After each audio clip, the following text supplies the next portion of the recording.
आज जवळपास मुख्यमंत्री महोदयांच्या अध्यक्षतेखाली 26 डिपार्टमेंटचा विभागांचा आढावा घेण्यात आला. जे 100 दिवसाचं जो आमचा कृती आराखडा हा जो काही मुख्यमंत्री महोदयांनी या कृती आढाव्याचा जो कार्यक्रम जी काही संकल्पना मांडली त्याचा आढावा घेत असताना अधिकाऱ्यांनी आणि आमच्या विभागीय मंत्र्यांनी देखील ही 100 दिवसाची संकल्पना गांभीर्याने घेतलेली दिसली. कारण जवळपास 60% कामं या 100 दिवसामध्ये कंप्लीट होऊन त्यापैकी 25% कामं जी आहेत ती प्रगतीपथावर आहेत. 60% कामं कंप्लीट झाली आणि जवळपास 85% कामं या दिलेल्या 100 दिवसाच्या अवधीमध्ये कंप्लीट होतील आणि 15% जी कामं आहेत ती देखील पुढच्या काही कालावधीमध्ये कंप्लीट होतील. 100 दिवसाचा हा प्रोग्राम ही संकल्पना मांडल्यामुळे जी कामं 2 महिने 4 महिने 6 महिने वर्षभरात होऊ शकली असती ती कामं 100 दिवसामध्ये करण्याचा काम आणि प्रयत्न संबंधित विभागांनी केलेला आहे. त्यामुळे या कामांना गती मिळाली आणि जी संकल्पना मांडली ती देखील अतिशय म्हणजे फलदायी झाली अशा प्रकारचं समाधान आम्हाला आहे. आणि त्यामध्ये प्रत्येक विभागाची जी काही कार्यक्षमता आहे ती कार्यक्षमता देखील दिसली आणि जी कामं जवळपास 60%, 70%, 75% कामं ती अधिकाऱ्यांनी स्वतः जी होणारी कामं आहेत ही होणारी कामं त्याच्यामध्ये निवडली आणि त्यांना अंजाम दिलेला आहे. खऱ्या अर्थाने जे 2.5 वर्षाचं महायुतीचं सरकार मागचं आमचं जी गती आणि वेग या प्रकल्पांना दिला, विकासाला दिला, लोकाभिमुख कल्याणकारी योजनाला दिला, तीच गती या ठिकाणी पुढं सुरू ठेवायची आहे. मुख्यमंत्री म्हणतात, आम्ही सगळे सांगतो की आता महाराष्ट्र थांबणार नाही, महाराष्ट्र दुप्पट चौपट वेगाने पुढे जाणार याची प्रचिती आजच्या या आढावा बैठकीमधून आली. उद्याही काही आढावा बैठका आहेत विभागांच्या. त्यामुळे एक कार्यक्षमता या ठिकाणी जी पाहायला मिळाली आणि याचा थेट जे पब्लिक रिलेटेड पब्लिक ओरिएंटेड कामं जी आहेत, कारण शेवटी आमचे सर्वसामान्य सरकार आहे, सर्वसामान्य जनतेचं सरकार आहे आणि आमची अपेक्षा आणि पब्लिकची जनतेची अपेक्षा जी आहे ती भूमिका आमची जी आहे की जेव्हा आम्हाला लँडस्लाईड मॅन्डेट विधानसभेच्या निवडणुकीमध्ये जनतेने दिलं तेव्हा आमची जबाबदारी आणखी वाढली आणि म्हणून या सरकारचा फायदा, सरकारच्या योजनांचा फायदा, सरकारी योजना युद्ध पातळीवर सुरू झाल्या पाहिजे, कंप्लीट झाल्या पाहिजे याच्यातून आपण पाहतो. अनेक प्रकल्प जे आहेत जे पुढे 6 महिन्यात होणार होते, 4 महिन्यात होणार होते, त्याचं उद्घाटन देखील म्हणजे MS समृद्धी सारखे प्रकल्प आहेत, आणखी काही प्रकल्प आहेत,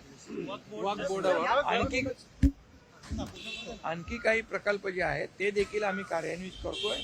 आणि एकंदरीत पब्लिक परसेप्शन जे आहे की बाबा जे गतिमान सरकार, वेगवान काम करणारं सरकार आणि पॉझिटिव्ह आणि प्रॅक्टिकल सरकार हे जनतेची जी काही भावना होती गेल्या 2.5 वर्षामधली तीच भावना यापुढे आणखी वेगाने पुढे जाईल यासाठी या 100 दिवसाचं जे काही आम्ही कार्यक्रम आखलेला आहे तो अतिशय फलदायी होतोय.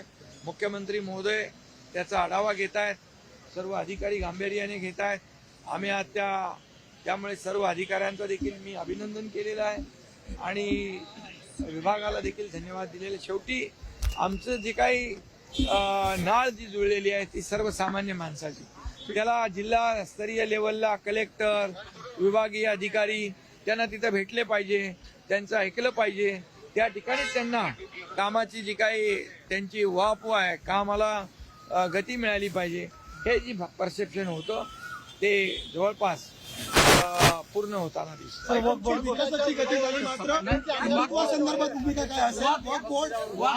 सादर केलेला आहे.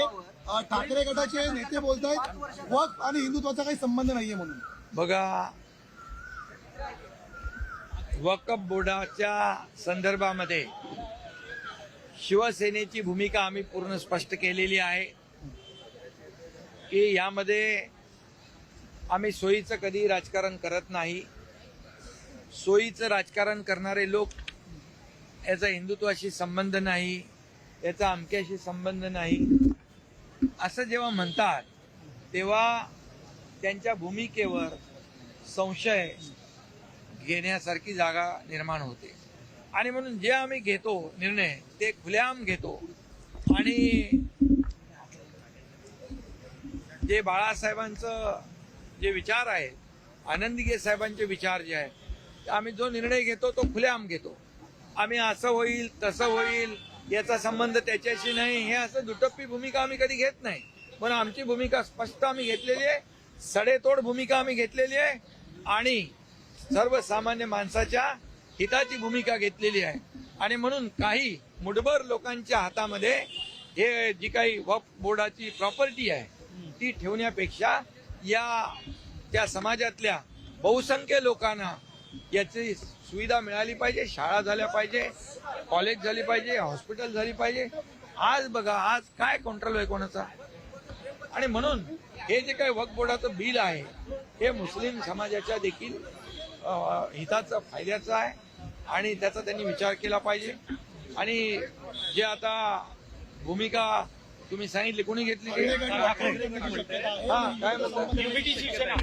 अरे हे बघा पळपुटी भूमिका कशाला घ्यायची? घ्या ना खुलेआम भूमिका, घ्या ना, उभे राहा ना एका भूमिकेवर.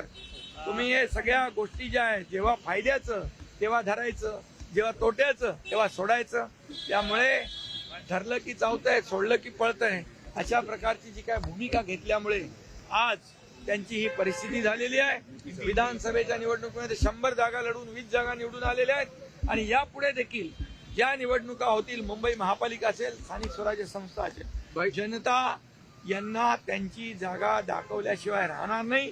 हे आता बघायचं आहे की बाळासाहेबांचे विचार त्यांची भूमिका घेऊन पुढे जात आहेत की राहुल गांधी हे सांगतायत तसं करतायत.